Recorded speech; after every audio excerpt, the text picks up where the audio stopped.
মাহে রমজানকে ওসিলা করে তাদের সকলের জীবনে মাফ করে দাও। আয় রব্বুল আলামিন সাহিবে দাওয়াত মেহেরবানি করে সাহিবে দাওয়াতের মনে মকাসিদ পূরণ করে দাও।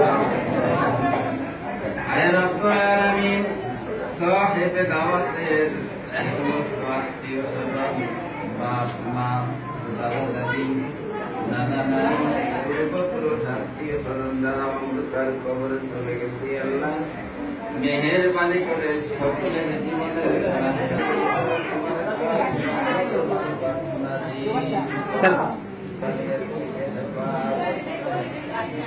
আয় রব্বুল আলামিন আমরা গুনাহগার জানিনা